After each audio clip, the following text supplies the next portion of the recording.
Everyone welcome to Cric Chat Venkatesh. 2 రోజుల క్రితం ముగిసిన T20 సిరీస్ అగైన్స్ శ్రీలంక. దాంట్లో ఇండియా 3-0తో గెలిచింది. అయితే 3-0తో గెలిచిన ఆ సిరీస్లో కొన్ని ఇంపార్టెంట్ పాయింటర్స్ ఉన్నాయి. కొన్ని ముఖ్యమైన అబ్జర్వేషన్స్ గురించి నేను ఈ వీడియో చేయదలిచాను. ఎందుకంటే అక్కడ మనకి అర్థమైంది ఏంటంటే గౌతమ్ గంభీర్ హయాంలో మన టీం కాంపోజిషన్ ఎలా ఉండబోతుంది, ఏ రకమైన ప్లేయర్స్కి ఎక్కువ ఇంపార్టెన్స్ ఇస్తారు అనేది మనకి అక్కడ కొంత క్లారిటీ వచ్చింది. దీని గురించి వీడియో చేద్దాం నాకు 2 డేస్ నుంచి ఉంది. బట్ నేను ఇక్కడ ముంబై వచ్చి జియో సినిమాలో ఒలింపిక్స్ కామెంటరీ చేస్తున్నాను కాబట్టి నాకు టైం కుదరలేదు. బట్ ఇవాళ వన్డే మ్యాచ్ ఉన్నా సరే కొంచెం అవుట్ ఆఫ్ ప్లేస్గా అనిపించవచ్చు మీకు ఈ వీడియో ఇప్పుడు. కానీ this is an important observation. ఏంటంటే ఏ రకంగా ఉండబోతుంది, ఎలాంటి ప్లేయర్స్కి ఇంపార్టెన్స్ ఇస్తారు, పోను ఎవరు మనకి టీంలో T20స్లో ఎక్కువగా కనిపిస్తారన్న విషయంలో కొంత క్లారిటీ నాకు వచ్చింది. చాలా టేక్అవేస్ ఉన్నాయి, చాలా మనకి పాజిటివ్స్ ఉన్నాయి ఆ సిరీస్ నుంచి. ముఖ్యంగా మీరు శుభ్మన్ గిల్ చూడండి. శుభ్మన్ గిల్ T20స్కి పనికిరాడనే అభిప్రాయం నాకు కూడా ఉంది, మీలో చాలామందికి ఉంది. గిల్ని తీసిపారండి, గిల్ గాడిని తీసిపారండి అని ఏదో కామెంట్లు పెడతారు కదా. మామూలుగా అంటే మీకు నచ్చకపోతే ఇష్టం వచ్చినట్టు వాళ్ళని తిట్టేయడం, కొన్ని అబ్యూజివ్ వర్డ్స్ వాడడం అన్నీ జరుగుతాయి. అవసరం లేదు, అవి మనం చాలా సివిలైజ్డ్గా కూడా మాట్లాడుకోవచ్చు. కానీ గిల్లో మొత్తం మీద గిల్ని తీసేయండి అని చెప్పి కూడా చాలామంది పెట్టారు. కానీ గౌతమ్ గంభీర్ థింకింగ్ ఎలా ఉందనేది ఈ సిరీస్లో మనకి క్లియర్గా అర్థమైంది. Gill played just 2 matches. ఒక మ్యాచ్లో మంచి స్ట్రైక్ రేట్తో ఆడాడు. సో అతను కూడా చెప్పాడు, నేను T20లో ప్రూవ్ చేసుకుందాం అనుకుంటున్నాను అని చెప్పి ఒక మంచి స్ట్రైక్ రేట్తో ఫస్ట్ మ్యాచ్ ఆడాడు. సెకండ్ మ్యాచ్లో when India was in trouble అతను ఏంటంటే ఒక యాంకర్, ఈ dropped anchor, so anchor role ఆడాడు. సో అది ఆ రోల్ గౌతమ్ గంభీర్ అతని నుంచి ఎక్స్పెక్ట్ చేస్తున్నాడు. Because he has got that class. ఆ క్లాస్ ఉంది అతని దగ్గర, డిఫరెంట్ గేర్స్లో ఆడగలడు. సో ఎప్పుడైతే టీం ట్రబుల్లో ఉంటుంది, ఎందుకంటే మీరు చూస్తే ఏంటంటే యశస్వి జైస్వాల్ కానీ, సూర్యకుమార్ కానీ, ఎవరైతే Rishabh Pant, who are is playing T20 cricket for India in future, వాళ్ళందరూ కూడా హై రిస్క్ గేమ్ ఆడతారు. సో అందరూ హై రిస్క్ గేమ్ ఆడితే కుదరదు. కనీసం ఒక్కరైనా కాస్త సాలిడిటీ అనేది ఉండాలి. సో ఆ సాలిడ్ రోల్ కోసం గిల్ని ప్రమోట్ చేస్తున్నాడు గౌతమ్ గంభీర్ అనేది మనకు క్లియర్గా అర్థమైంది. ఆ రోల్ మనకు అక్కడ కనిపించింది. ఒక మ్యాచ్లో వెన్ సిచ్యుయేషన్ వాజ్ గుడ్, అతను డిఫరెంట్ గేర్లో ఫాస్ట్గా ఆడాడు, మంచి స్ట్రైక్ రేట్, 200 స్ట్రైక్ రేట్తో ఆడాడు. కానీ సెకండ్ మ్యాచ్లో 105 స్ట్రైక్ రేట్తో ఆడాడు when team was in trouble. అక్కడ మనకు అవసరమైన ఆ సాలిడిటీ ఇచ్చాడు. ఆ స్కోర్ వచ్చింది. అతను ఆడబట్టే మనకు ఆ స్కోర్ ఒక పార్ స్కోర్ రాగలిగింది. సో గిల్ విషయంలో ఆ క్లారిటీ వచ్చింది. సో గిల్ని ఎందుకు ప్రమోట్ చేస్తున్నాడు, గిల్ బదులు రుతురాజ్ని ఆడించవచ్చు కదా, జస్టిస్ ఫర్ రుతురాజ్, ఇవన్నీ బాగానే ఉంటాయి. రుతురాజ్ కూడా పిక్చర్లో ఉంటాడు, ఎందుకంటే మనం next T20 world cup 2 years తర్వాత ఆడతాం. గిల్ని ఇప్పుడు ప్రయత్నం చేస్తున్నారు, రుతురాజ్కి ఒక సిరీస్లో అవకాశం ఇస్తారు, చూస్తారు ఎవరు who is doing that better role అని చూస్తారు. Ruturaj also can play the similar kind of role. But at present Gill ఆ పెకింగ్ ఆర్డర్లో ముందున్నాడు. ఎందుకంటే ఈవెన్ వరల్డ్ కప్ టీంలో కూడా when Rahul Dravid was at the helm, అప్పుడు కూడా మీరు చూసింది ఏంటంటే Gill was in the standbys, not Ruturaj. So ముందుగా గిల్కి అవకాశం వస్తుంది. సో నేను గిల్ సెలక్షన్ సమర్థిస్తున్నాను, రుతురాజ్ని పక్కన పెడుతున్నాను కాదు. సో గిల్ని ఎందుకని అతనికి ఇంపార్టెన్స్ ఇస్తున్నాడు గౌతమ్ గంభీర్ దానికి మనకు క్లారిటీ వచ్చింది. That is number 1. తర్వాత నాకు ఈ సిరీస్లో మేజర్ నాకు నచ్చిన విషయం ఏంటంటే మనకిద్దరు కొత్త స్పిన్ బౌలింగ్ ఆల్రౌండర్స్ దొరికారు. వాళ్ళు బ్యాటింగ్ ఆల్రౌండర్ అనుకోండి, bowling allrounders. Because Riyan Parag is a batting allrounder, basically is a batsmen who can bowl a bit కాదు, ఈ బౌల్డ్ ఫుల్ కోటా వేసాడు, చక్కగా వేసాడు bowling. Leg spin, off spin రెండు వేస్తున్నాడు. He is like Liam Livingstone.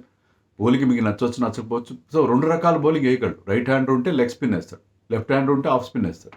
So అతని దగ్గర ఆ వేరియేషన్స్ ఉన్నాయి, క్యారమ్ బాల్ లాంటివి ఉన్నాయి. And is reading the batsmen well. ఆ లెంత్ కూడా, యార్కర్ లెంత్ కూడా వేస్తున్నాడు.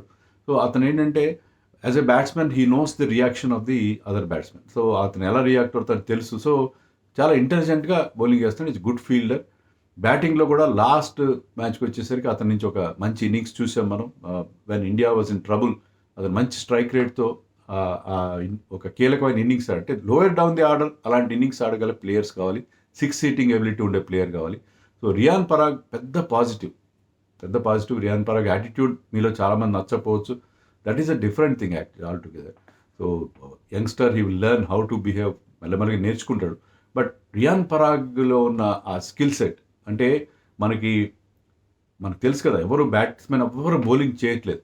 కానీ ఇతను బౌలింగ్ చేయగలడు. ఉన్న వాళ్ళల్లో ఇతను బెటర్. ఇప్పుడు తిలక్ వర్మ ఉన్నాడు. తిలక్ వర్మ ప్రెజెంట్లీ ఇంజర్డ్, అందుకే అతని టీంలో లేడు. తిలక్ వర్మ కానీ ఇంకా కొంతమంది ఉన్నారు మనకి బౌలింగ్ చేయగల వాళ్ళు. కానీ ఇప్పుడున్న వాళ్ళలో హీఈస్ ఎ బెటర్ బౌలర్. ఇతన్ని మనం ఒక ఫుల్ కోటా బౌలర్గా కూడా చూడొచ్చు, థర్డ్ స్పిన్. ఎందుకంటే నెక్స్ట్ మనకి ఇండియాలోనే నెక్స్ట్ T20 వరల్డ్ కప్ జరగబోతుంది కాబట్టి మనకి ఇతన్ని మనం ప్రమోట్ చేద్దాము, ఇతను మనకి పనికి వస్తాడని అతనికి 3 మ్యాచ్ల్లో అవకాశం ఇచ్చాడు గంభీర్. 3 మ్యాచ్ల్లో అతను పర్ఫామ్ చేశాడు. లాస్ట్ మ్యాచ్కి వస్తే బ్యాటింగ్లో కూడా అతను మనకి అందివచ్చాడు. సో రియాన్ పరాగ్ ఇదే బిగ్ ప్లస్. అంటే ప్రతి మ్యాచ్లో బ్రహ్మాండంగా ఆడేస్తాడని కాదు, మనకి ఒక ఆప్షన్ ఉంటుంది. రియాన్ పరాగ్ లాంటి ఒక బ్యాటింగ్ ఆల్రౌండర్ ఆప్షన్ ఉంటుంది. ఏమైపోతుందంటే మనకి గతంలో మనం ఎక్కువ మంది వికెట్ కీపర్స్ని ఆడించుకోవడం, అది వన్డేలు కావచ్చు, టెస్ట్ మ్యాచ్లు కావచ్చు. I think we played 4 wicket keepers in the 2019 one day world cup semi-final. So ఇలాంటి నలుగురు రేసురు వికెట్ కీపర్లతో మనం వెళ్తే ఎవరు బౌలింగ్ వేయరు. వికెట్ కీపర్ సాధారణంగా బౌలింగ్ వేయరు కదా. మామూలుగా ఉండే బ్యాట్స్మెన్ కూడా ఒకప్పుడు బౌలింగ్ అందరూ వేశారు. ఇప్పుడు ఎందుకు వేయట్లేదంటే, మీకు ఆల్రెడీ నేను త్రోడౌన్ స్పెషలిస్ట్ రఘు మీద ఒక వీడియో చేశాను. రఘుతో పాటు నువ్వా ఇంకా 2-3 త్రోడౌన్ స్పెషలిస్టులు ఉన్నారు టీంతో పాటు. గతంలో ఏంటంటే నెట్స్లో బ్యాట్స్మెన్ వాళ్ళ బ్యాటింగ్ స్టింట్ అయిపోయిన తర్వాత కొన్ని ఓవర్లు బౌలింగ్ వేసేవారు. సో వాళ్ళకి రెగ్యులర్ ప్రాక్టీస్ ఉండేది. సో ఆ ప్రాక్టీస్ ఇప్పుడు లేకుండా పోయింది. మనకి ఎప్పుడైతే త్రోడౌన్ స్పెషలిస్టులు వచ్చారో అప్పటి నుంచి వాళ్ళు బౌలింగ్ వేయడం మానేశారు. సో ఆ బౌలింగ్ వేయడం మానేసేసరికి మనకి ఇబ్బంది అవుతున్న పరిస్థితి. కానీ ఇప్పుడు ఇలాంటి మల్టీ స్కిల్ ప్లేయర్స్ని ఎంకరేజ్ చేస్తున్నాడు గౌతమ్ గంభీర్. అండ్ ఇంకొక పాజిటివ్ ఏంటంటే వాషింగ్టన్ సుందర్ బ్యాటింగ్లో బౌలింగ్లో కూడా మన అక్కడ లాస్ట్ మ్యాచ్ చూస్తే బ్యాటింగ్ కూడా బాగా చేశాడు. నేను అంతకుముందు అన్నాను, ఇది పవర్ హిట్టర్ కాదు, ఇతను డౌన్ ది ఆర్డర్ పెద్దగా ఉపయోగం ఉండదని నేను అన్నాను. But he proved me wrong. ఎందుకంటే మనకు అక్కడి నుంచి వచ్చిన వార్తలు ఏంటంటే గౌతమ్ గంభీర్ అతను మరొక సునీల్ నారాయణ లాగా ట్రీట్ చేస్తున్నాడు. అంటే అతని చేత రేంజ్ హిట్టింగ్ అంటే బిగ్ సిక్సర్లు కొట్టడం ప్రాక్టీస్ చేయించాడు. అది పనికొచ్చింది. మనం థర్డ్ T20లో మనం చూస్తే ఏంటంటే లాస్ట్లో మనకి క్విక్ రన్స్ కావాలి, అతను వచ్చిన ఒక 6 ఒక 2 4 కొట్టాడు. సో అతనిలో ఆ అబిలిటీ ఉంది. ఈ can do that range hitting, ఆ బిగ్ సిక్సర్లు కొట్టగలడు, ఈ కెన్ క్లియర్ ద బౌండరీ అని ఆ రకమైన ప్రాక్టీస్ అతనికి ఇస్తున్నాడు. ఎందుకంటే అతను బౌలింగ్ వేయగలడు, పవర్ ప్లేలో bowling, restrictive bowler like Sunil Narine. And అతని batting ability as left hander ఎక్కడైనా అతను ఫ్లోటర్గా యూజ్ చేసుకోవచ్చు. సో అతనిలో ఉన్న ఆ మల్టీ స్కిల్ సెట్ని ఉపయోగించుకునే ప్రయత్నం చేస్తున్నాడు గౌతమ్ గంభీర్. సో అతను బౌలింగ్ బాగా చేశాడు. ఒకటే మ్యాచ్ అవకాశం ఇచ్చిన బౌలింగ్ బాగా చేశాడు, బ్యాటింగ్ కూడా man of the match award కూడా గెలుచుకున్నాడు. సో వాషింగ్టన్ సుందర్ అండ్ రియాన్ పరాగ్ ఉండడం అనేది మనకు ఆప్షన్స్ ఉంటాయి. మనం ఎప్పుడైతే జడేజా నిష్క్రమించాడో సీన్ నుంచి, అక్షర్ పటేల్ ఒకటే మనకి స్పిన్ బౌలింగ్ ఆల్రౌండ్ కనిపిస్తున్నారు. మరి జడేజా, అక్షర్ పటేల్ లాంటి వాళ్ళు, అయితే ఇప్పుడు కృణాల్ పాండ్యా కానీ కొంతమంది ఉన్నారు మనకి, ఇంకా ఈవెన్ అండర్-19 ప్లేయర్స్ కూడా ఉన్నారు. వీళ్ళందరూ లెఫ్ట్ ఆర్మ్ స్పిన్నర్స్ ఆల్రెడీ ఉన్నారు మన దగ్గర. సో మనకి ఒక ఆఫ్ స్పిన్నర్ కావాలి, ఆఫ్ స్పిన్నింగ్ ఆల్రౌండర్ కావాలి అని మనం అనుకుంటున్నాను. వీళ్ళిద్దరూ ఆ రోల్ని ఫుల్ఫిల్ చేయగలరు, మనకు ఆప్షన్ ఇస్తున్నారు. ఇద్దరు ఉన్నారు కాబట్టి ఒకరు కాకపోతే ఒకరు మనకి చాలా మంచి ఆప్షన్ ఇస్తున్నారు వీళ్ళిద్దరు. సో అది పెద్ద పాజిటివ్గా మనం చెప్పుకోవచ్చు దీంట్లో. సో మనకి ఎవరెవరు ఏ రోల్లో ఆడగలరనే విషయంలో మంచి క్లారిటీ ఇక్కడ మనకు వచ్చింది. Yashasvi Jaiswal already proved himself, కొత్తగా చెప్పేదేం లేదు. యశస్వి కూడా అతను ఓపెనర్గా ఎంత అగ్రెసివ్గా ఆడగలడు, ఎంత మంచి స్టార్ట్ అందివ్వగలడు అని కూడా మనకు ఒక ప్లస్ పాయింట్గా చెప్పుకోవాలి. బట్ ఒక్క పాయింట్లో మాత్రం గౌతమ్ గంభీర్ కానీ మనకు కానీ క్లారిటీ రాలేదు. కీపర్ ఎవరు? సంజు శాంసన్ అన్ఫార్చునేట్లీ 2 ఛాన్సులు ఇస్తే అతనికి క్లియర్ ఛాన్స్ ఇచ్చారు. ఓపెనర్గా వెళ్ళి నువ్వు ఆడుకో అంటే 2 సార్లు ఫెయిల్ అయ్యాడు.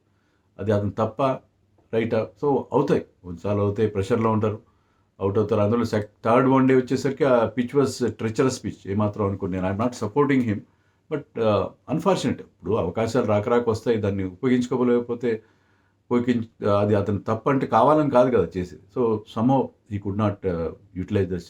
ఫస్ట్ మ్యాచ్లో పంత్ ఆడిన స్లోనెస్ ఆఫ్ ది అతని బ్యాటింగ్ నాకు కూడా ఏమాత్రం నచ్చలేదు. సో మనకి ఇంకా ఆ క్వశ్చన్ మార్క్ అలాగే ఉంది. మనకి ఇక్కడ బౌలర్ని టేక్అవేస్, బౌలర్ని పాజిటివ్స్ ఉన్నాయని మాట్లాడుకుంటున్నాం, కానీ కీపర్ విషయంలో, T20 కీపర్ విషయంలో, not other format, T20 keeper విషయంలో. ఎందుకంటే అదర్ ఫార్మాట్స్లో వన్డేల్లో Rahul is been brilliant, test మ్యాచ్లో పంత్కి తిరుగులేదు, అవసరమైతే ధ్రువ్ జరల్ కూడా ఉన్నాడు అక్కడ. ఇక్కడ మనకి T20లో వీళ్ళిద్దరూ అంత ఎఫెక్టివ్గా అనిపించట్లేదు. మరి ఇషాన్ కిషన్ ఏమో అతని యాటిట్యూడ్ అనండి వాట్ ఎవర్, అతన్ని ప్రస్తుతం అతను సీన్లో లేడు.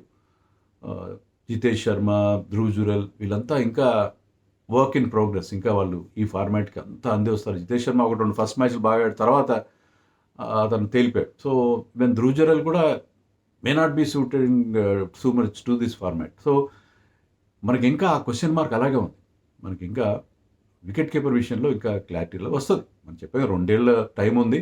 ఇంకా బోల్డెన్ T20s ఆడతాం. కానీ ఇప్పటి వరకు ఏంటంటే ఈ మల్టీ స్కిల్ ప్లేయర్స్ మీరు గౌతమ్ గంభీర్ ఎప్పుడైనా మీరు చూడండి. గౌతమ్ గంభీర్ ఎప్పుడు కూడా లక్నో సూపర్ జెయింట్స్లో దీపక్ హూడా, కృణాల్ పాండ్యా, మార్కస్ స్టాయినిస్ ఇలాగా మల్టీ స్కిల్ ప్లేయర్స్ని ఎంకరేజ్ చేస్తారు. ఈవెన్ కేకేఆర్లో ఆల్రెడీ ఉన్నారు. ఉన్న వాళ్ళలో కూడా అదే రమణ్ దీప్ సింగ్ లాంటి వాళ్ళు. రమణ్ దీప్ సింగ్ ఎక్కువ బౌలింగ్ వేయలేదు కానీ ఈ కెన్ బౌల్. ఈ ఇంపాక్ట్ ప్లేయర్ రూల్ వల్ల వాళ్ళు బౌలింగ్ వేయట్లేదు. ఇంపాక్ట్ ప్లేయర్ రూల్ వల్ల మనకి ఐపీఎల్ ఎంత డ్యామేజ్ జరుగుతుందో, కేవలం ఆల్రౌండర్స్కి అవకాశం రావట్లేదు కరెక్టే. రోహిత్ శర్మ స్వయంగా చెప్పాడు, not a fan of this rule. ఎందుకంటే శివం దుబేకి బౌలింగ్ రావట్లేదు, వాషింగ్టన్ సుందర్కి అసలు 11లో ప్లేసే రావట్లేదు అని రోహిత్ శర్మ క్లియర్గా అన్నాడు. కరెక్టే. దాంతోపాటు పార్ట్ టైమర్స్కి బౌలింగ్ రావట్లేదు. మీకు గుర్తున్నది ఒకనొక ఐపీఎల్లో నితీష్ రాణా విరాట్ కోహ్లీని డివిలియర్స్ని అవుట్ చేశాడు. సో అతను ఎప్పుడు చెప్పుకుంటాడు, ఇప్పుడు తన మనవరాళ్ళకి కూడా చెప్పుకునే పరిస్థితి, నేను ఒకే మ్యాచ్లో వాళ్ళు ఇద్దరు అవుట్ చేసి చూసామని చెప్పి. సో అలాంటివి ఉండేది. Rohit Sharma himself had a hattrick in IPL. కానీ ఇప్పుడు ఈ రూల్ రావడం వల్ల ఆల్రౌండర్స్కి ఇంపార్టెన్స్ తగ్గిపోవడంతో పాటు పార్ట్ టైమర్స్ అసలు బౌలింగే వేయట్లేదు. సో దీనివల్ల మనకి డ్యామేజ్ జరుగుతుంది. కానీ పార్ట్ టైమర్స్ బౌలింగ్ వేయాలి. మనకి ఇండియాకి పెద్ద ప్రాబ్లం ఏమైందంటే వన్ డేస్లో కానీ టెస్ట్లో T20sలో కానీ పార్ట్ టైం బౌలర్స్ రెడీగా అవైలబుల్ లేకపోవడం ఇటీవల కాలంలో. సో దాంట్లో అందుకనే the emergence of Sundar as well as Parag అది మనకి చాలా పెద్ద ప్లస్. దానికి గౌతమ్ గంభీర్ చేస్తున్న ప్రయత్నం వాళ్లే కాదు, even Rinku Singh and Suryakumar Yadav bowling వేయడం. So everybody has to bowl అనే ఒక కొత్త రూల్ పెట్టాడు. మీరు కేవలం బ్యాటింగ్ చేస్తానంటే కాదు, సూర్యకుమార్ అయినా బౌలింగ్ వేయాలి. సూర్యకుమార్ 70 T20sలో ఒక్క ఓవర్ వేయలేదు, ఇప్పుడు ఇక్కడ వేసాడు. ఐపీఎల్లో ఒకటే ఓవర్ వేసినట్టున్నాడు 2014లో ఒకే ఓవర్, కానీ అతని చేతి బౌలింగ్ వేయించాడు. అండర్-19లో సూర్యకుమార్ ఫిగర్స్ చూడండి. అండర్-19 వరల్డ్ కప్లోనే ఎక్కడో నేను I have seen good figures of Suryakumar Yadav. కానీ వీళ్ళందరూ బౌలింగ్ మర్చిపోతున్నారు. ఎందుకంటే ప్లేయర్స్ కూడా ఎలా ఉన్నారంటే ఇప్పుడు ప్రెజెంట్ డే ప్లేయర్స్ బౌలింగ్ వేస్తే ఎక్కడో మనకి ఇంజరీస్ అవుతాయి, ఎందుకు వచ్చిన బాధ, బ్యాటింగ్ చేద్దాం, ఒళ్ళు దాచుకుందాం అన్నట్టుగా ఉన్నారు. సో అలా కాదు. గౌతమ్ గంభీర్ రెజీమ్లో రింకు సింగ్ బౌలింగ్ వేయాలి, సూర్యకుమార్ బౌలింగ్ వేయాలి, యశస్వి బౌలింగ్ వేయాలి, గిల్ బౌలింగ్ వేయాలి. వీళ్ళందరూ కూడా ఫ్యూచర్లో మీరు చూస్తారు బౌలింగ్ వేయడం చూస్తారు.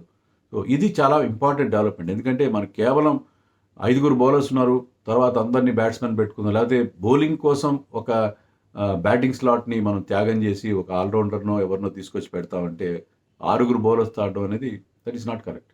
సో గౌతమ్ గంభీర్ అతని చాలా క్లారిటీ ఉంది అతను చేసే ప్రయత్నాల్లో. అతని టీమ్ కంపోజిషన్ విషయంలో కొన్ని హార్ష్ డెసిషన్స్ తీసుకున్నా చాలా పర్ఫెక్ట్ ప్లాన్తో ముందుకెళ్తున్నాడు అనేది ఈ సిరీస్లో మనకి క్లియర్గా అర్థమైంది. సో ఇది ఈ పాజిటివ్స్ గురించి నాకు అనిపించిన పాయింట్స్ మీతో షేర్ చేయడం కోసం వీడియో చేస్తాను.